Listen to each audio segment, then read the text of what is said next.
Hi everyone, my name is Megan, and today I'm excited to present my final technical report. Let's get started. Every day, millions of people scroll social media for news, entertainment, and connection. But what happens when the content we see isn't entertaining or informative, but dangerous? Could regulating these platforms make them safer, or would it threaten the freedom we value so much? As future journalists and communicators, you're already aware that social media shapes the way we gather and consume information. How should we balance the need for free speech with the dangers of harmful content? Today, I'm diving into the ongoing debate concerning social media regulation.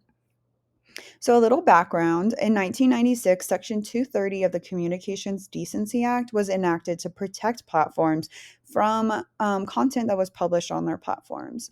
And today, Facebook and Instagram, especially, face criticism for the spread of harmful content.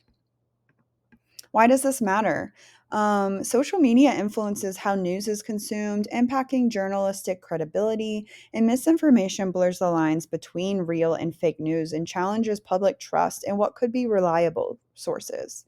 Unchecked content can fuel division, hate speech, and violence, and a lack of regulation leaves marginalized voices vulnerable, as a lack of oversight allows harmful narratives and suppression of diverse voices to go unchecked. So, with the significant impact social media has on journalism, public trust, and society as a whole, many people advocate for stricter oversight. Let's explore that.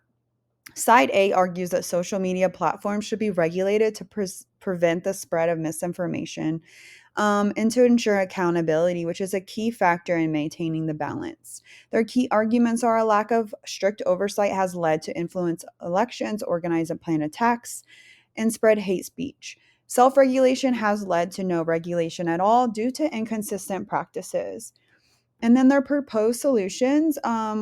This side proposes we enforce standardized content moderation, focus on transparency, and introduce an independent, non governmental regulation body. While side A has really important concerns, side B does argue that stricter oversight could harm free speech and risks of abuse of power.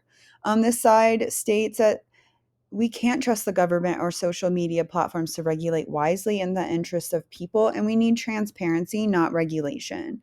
Overregulation by the government does pose a threat to free speech and may lead to censorship. Government involving in defining and policing misinformation could result in abuse of power or bias.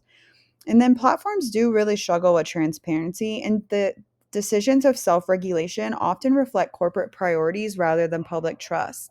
And the existing measures like flagging harmful content have been proven to fail, as seen in the January 6th Capitol riot.